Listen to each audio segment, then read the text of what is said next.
It all started one regular morning when I received an email from the company lawyer. My heart sank as I read the subject line: Inheritance of your father's business. My older brother, Daniel, had been named the heir. The same brother who'd never shown much interest in the company until now. I sat back in my chair, staring at the screen in disbelief. My father had passed away 3 months ago, and I had been managing the business since then, trying to keep everything afloat. I never expected to see this coming, especially not after everything we had built together. I should have seen the signs, though. Daniel had always been the golden child, the one who everyone thought was the natural successor to Dad's legacy. But what they didn't know was that I had been there from the start, right next to Dad, helping him shape the business from the ground up. I wasn't just his daughter. I was the one who had co-founded the company, worked countless hours alongside him, and poured my heart into making it what it was. But nobody knew that, not even Daniel. When I called him later that day, he sounded excited, almost smug. "I can't believe it, Chloe," he said. "Dad's business is finally mine. Can you believe it? I've always known I'd take over." There it was, his entitlement, his arrogance, as though everything had been handed to him without a second thought. But I couldn't let him get away with this. I couldn't let him assume that the company was his to take. I took a deep breath and decided it was time to show Daniel the truth. I called him to meet at the office, knowing this was going to change everything.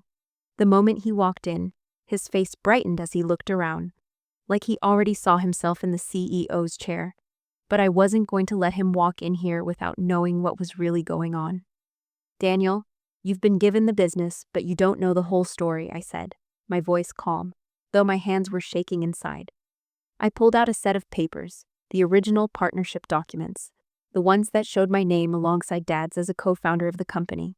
I slid them across the desk to him, watching as his excitement faded into confusion.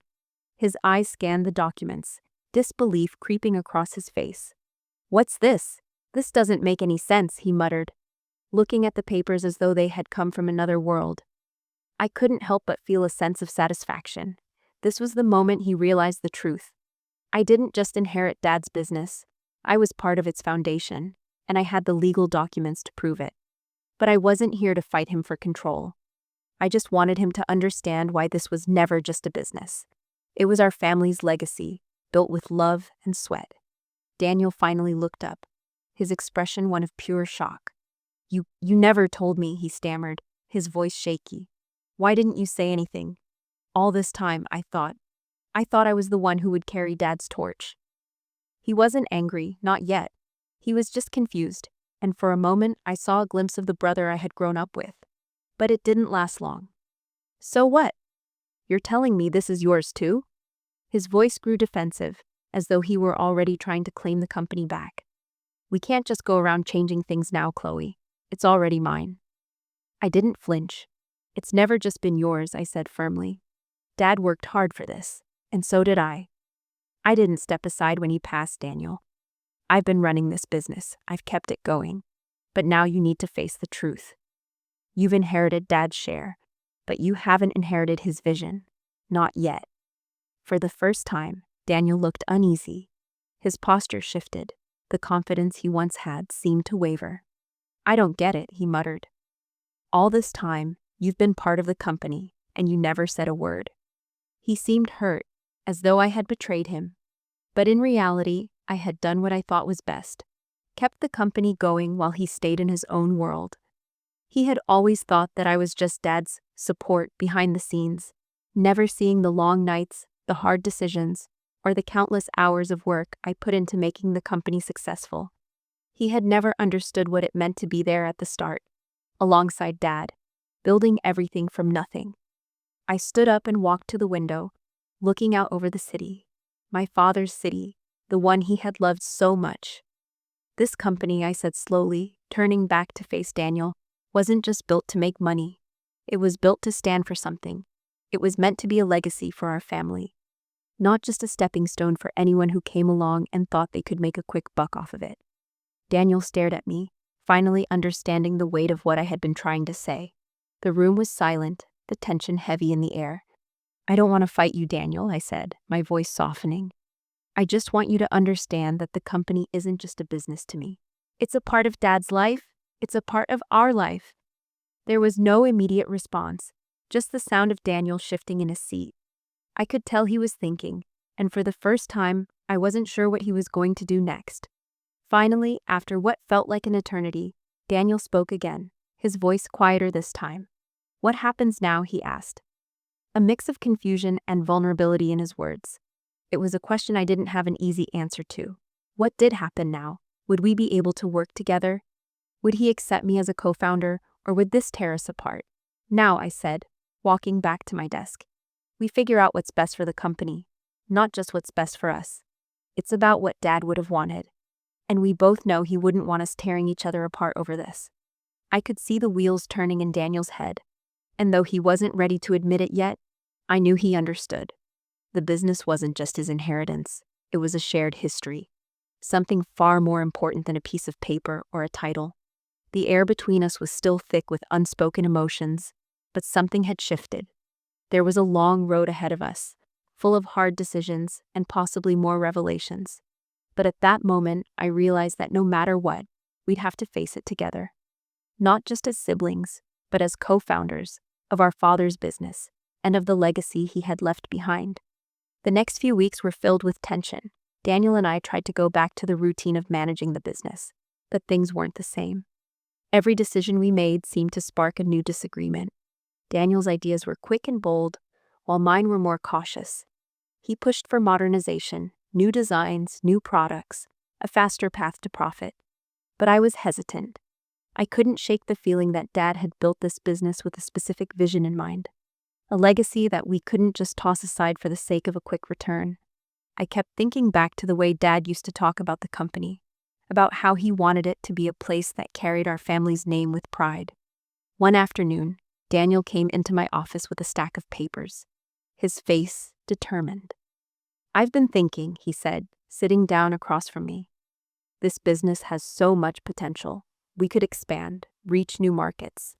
I've already spoken to some investors. They're willing to back us if we change direction. This could be huge, Chloe. Why don't we take the risk?" I looked at him, the frustration building in my chest. It was like he was talking about a different business entirely. The company wasn't just a money-making machine. It was our father's heart and soul. And yet Daniel seemed so eager to turn it into something else.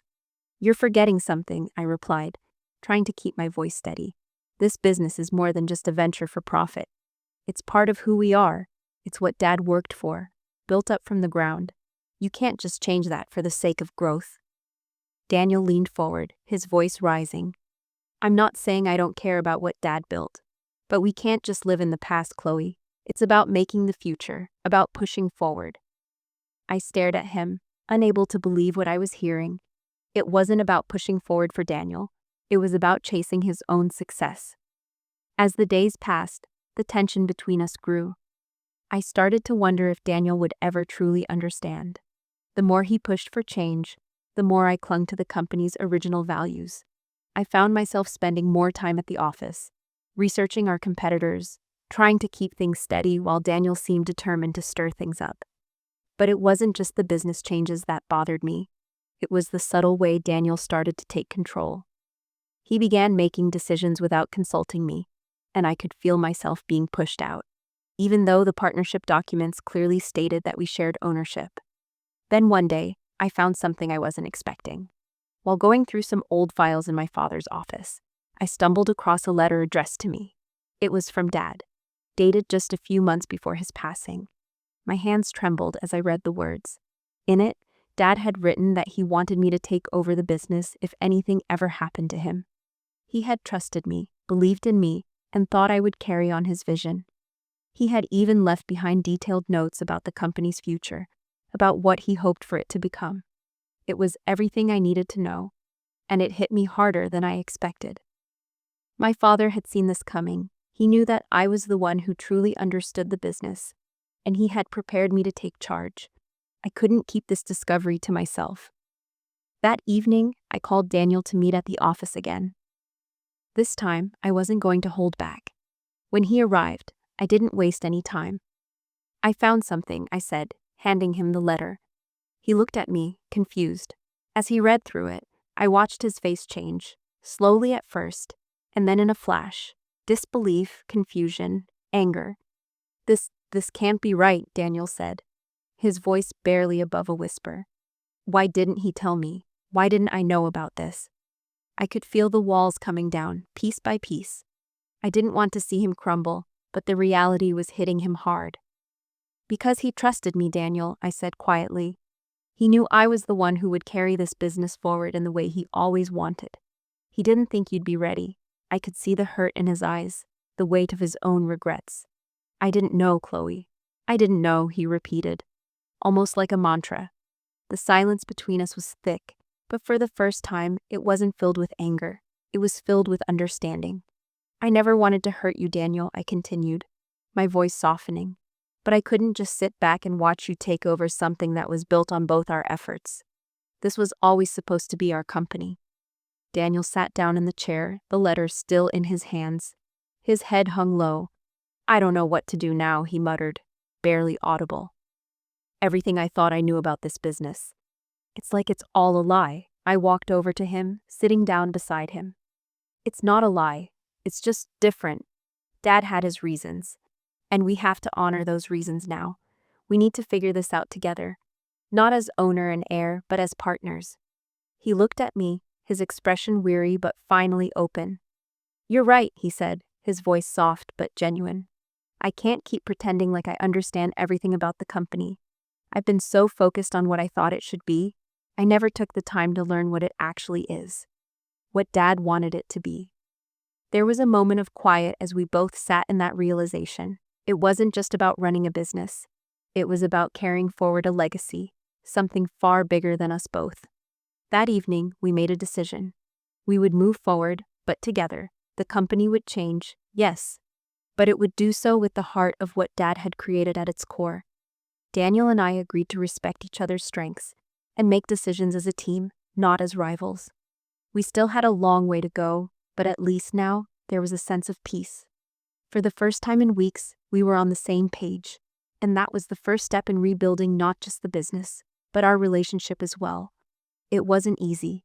There were still moments of doubt, moments when we both wanted to take control and push our own agendas. But every time we hit a rough patch, we came back to that letter from Dad. It was a reminder of what we owed him, and to each other. And slowly, the company began to transform again. But this time, it felt like it was ours, both of us, working together to build something that would last. Something that Dad would have been proud of. The next few months weren't easy. The business wasn't the only thing we were rebuilding. Our relationship, too, was starting to heal. But it took time. Daniel and I had a lot of tough conversations. Ones where we had to be brutally honest with each other about our mistakes. There were days when I questioned whether we were really making the right decisions, and I could see the same doubt in Daniel's eyes. But slowly, we started finding our rhythm. We agreed on one thing. We couldn't continue to let personal pride get in the way of what was best for the company. It was time to honor Dad's vision, not just our own. One afternoon, after a long meeting with our new investors, Daniel and I took a walk outside the office. It was a rare moment of peace, away from the constant pressure of running the business. The weight of what we had gone through hung between us, but it wasn't the heavy tension it used to be. As we walked, Daniel finally spoke, his voice a bit lighter than it had been in months. You know, I've been thinking about the old days, about how Dad used to walk around here, always talking about the future, he said, looking out at the city skyline. I used to think he was just full of ideas, but now I get it. He wasn't just talking about the company. He was talking about us too. He believed in us, Chloe, even when we didn't believe in ourselves. I glanced over at him, surprised by the softness in his voice. It was a side of Daniel I hadn't seen in a long time. For the first time, he wasn't just trying to push forward for his own gain. He was understanding what I had been saying all along, that it wasn't just about what the company could become. It was about what it stood for and what it could offer to those who truly understood its worth. I always thought you had it all figured out, I said, a hint of a smile on my face. I thought you had this big plan for the business, but I guess I was wrong. We both were. Daniel chuckled, a little awkwardly, before looking back at me. Maybe we were both too focused on what we thought it should be, rather than what it actually was. what Dad wanted it to be. That simple realization shifted everything between us. We had spent so long fighting over what the business could become, but now we were finally seeing it for what it truly was. It wasn't just about the money, the growth, or the competition. It was about carrying on something Dad had spent his life building. And we were the ones who had to make sure that legacy continued, not just for us, but for everyone who had ever believed in the company. Over the next few weeks, we made changes that honored the past, while still allowing for growth. We introduced some new ideas, but with careful consideration. There were moments when we disagreed, but they didn't feel like battles anymore. They were just part of the process.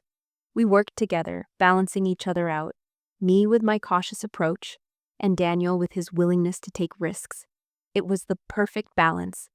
Then, one afternoon, I found myself going through some old records of the company. Among the paperwork, I found something I hadn't seen in years, a letter from Dad tucked away in a file. It was one of the last ones he had written to me before he passed. In it, he told me how proud he was of the work we had done together. He wrote about how much he believed in me, not just as his daughter, but as his partner in the business. He spoke about how he knew I'd carry it forward, even when the road got tough. I could feel my heart swell with emotion as I read his words. It was exactly what I needed to hear in that moment. I showed the letter to Daniel later that day. His expression softened as he read it, and for a moment there was nothing but silence. Then he looked up at me, a quiet understanding in his eyes. "I never knew," he said, almost to himself. "I never realized how much Dad really believed in you. I guess I was so focused on my own stuff that I missed all of that. I should have seen it sooner." "You don't have to apologize," I replied, my voice steady but with a slight tremor. "We were both just trying to figure things out, but now we know what really matters.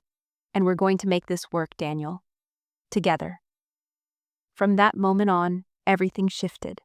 There was no longer any doubt in my mind that we could rebuild this business and keep Dad's legacy intact. We weren't just siblings anymore. We were partners with shared goals, shared values, and a new understanding of what it truly meant to be a part of this company. As the weeks passed, we started to see the results of our hard work. The company began to flourish in a way we hadn't imagined. Our clients were happier, our team was stronger, and the future suddenly looked much brighter. The more we focused on the principles Dad had set in place, the more we saw the business thrive, not just financially, but in ways that mattered to us personally. It wasn't about how big we could get. It was about making sure that every decision was made with care, with respect for the people who had built it, and for each other. But the true test came when we faced another big decision: the direction of the business. There was a chance to expand, but it would mean taking a major risk. We had to choose whether to stick with what we knew and grow slowly, or take a leap of faith and make a bold move. The old me would have wanted to play it safe, but Daniel was pushing for the bigger vision. In the end, we chose a middle ground. We decided to make calculated moves, focusing on expansion in areas we could manage carefully, while still preserving the core values that had made the company what it was. It wasn't the easiest path, but it felt right. We knew Dad would have supported it, just as he had supported us all those years ago. That night, after making the decision, we sat in Dad's old office, looking out over the city from his desk. "You know," Daniel said, breaking the silence, "I think we finally figured it out." I nodded, a small smile tugging at my lips. "Yeah, we've got this, and we're doing it the way Dad would have wanted." For the first time in a long time, I truly believed it. We weren't just carrying on a business, we were carrying on a legacy, and it felt like everything was finally falling into place. A few months later, the company was starting to feel like it was truly ours. We had found a rhythm that worked, and the tensions that had once defined our relationship had eased. Daniel and I no longer looked at each other as competitors or rivals. Instead, we saw each other as partners, each bringing something essential to the table. There were still challenges, of course, but now we faced them together, and that made all the difference. One day, after a particularly successful meeting with a new partner, we decided to take a moment to celebrate. As we walked out of the conference room, I could see a slight smile tugging at Daniel's lips. He had come a long way from the man who had once felt entitled to everything, and I was beginning to see the brother I'd always known. the one who was capable of humility and understanding. We stepped outside into the cool evening air, and for the first time in a long while, we simply walked together, not saying much, but just appreciating the moment. "You know, Chloe," Daniel said, breaking the silence, "I never thought this was how it would turn out. I thought I'd just take over, make things bigger, faster. But now, I realize that wasn't the answer. The real work was learning to listen, to you, to Dad's vision, and not just rush to change things." I smiled at him, feeling the weight of everything we had overcome. "I'm glad you see that. Sometimes the best thing we can do is slow down and appreciate what we have, instead of always chasing something bigger." We stood there for a while, looking out over the city. The sun was setting, casting a warm glow over everything. It felt peaceful, like a chapter was finally closing, and we were ready to begin the next. We had learned so much from Dad, from each other, and from the difficult road we traveled, and now we were stronger than ever. The work we had put into the company was starting to show. Sales were up, our team was more motivated, and we were even getting recognition for our innovative approach. But it wasn't just about the numbers anymore, it was about something deeper. We were creating a company that not only honored Dad's legacy, but also had the potential to thrive in ways he'd never imagined. We were building something that would last, and in a way, something that we could be proud of for ourselves, not just for him. One day, I found myself walking through the office with Daniel by my side. I looked at the pictures of Dad that still lined the walls, photos of him in his younger years, when he first started the business, and later as a successful entrepreneur. I hadn't realized until then how much I had missed him, how much I had needed his wisdom during those tough months. But I also realized something else. He had given me a gift, one that wasn't just about the business. It was about understanding the value of hard work, humility, and the importance of family. He had taught me to believe in myself, even when I felt like I didn't belong in this world of high-stakes business. Daniel and I had been through so much together, and as we continued to walk through the office, I realized we were finally standing on the same ground. We weren't the same people we had been when this all started. We had changed, and so had the company. And it felt like we were finally where we were meant to be. There was still work to be done, of course. We still had to make decisions, navigate the challenges of growth, and ensure the future of the company. But for the first time, I wasn't worried about whether we'd succeed. I knew we would. Together, we had built something worth fighting for, and I had no doubt that it would continue to grow, just like the bond between Daniel and me. The months passed, and the company continued to flourish. We stayed true to the principles that had been instilled in us. And as time went on, we knew that Dad's legacy was safe. It wasn't just the business he had built. It was the lessons he had taught us along the way. Lessons about resilience, about family, and about what it really means to lead with heart. We had learned how to move forward without losing sight of what mattered most. As we sat down one evening, looking over the latest progress report, Daniel turned to me with a thoughtful expression. "You know, Chloe," he said, "Dad would be proud of us." I nodded, a smile forming on my lips. "Yeah, I think he would be. And I think we finally did it right." In that moment, I felt at peace. We had faced the toughest of challenges and come out stronger, not just as business partners, but as family. It wasn't the end of our journey, but it was a new beginning, one where we both knew that the true legacy wasn't in the company itself, but in the love, trust, and respect that we had built together. And as we looked toward the future, we understood that no matter what came next, we would always have each other and the business, which was now truly ours, in the truest sense of the word.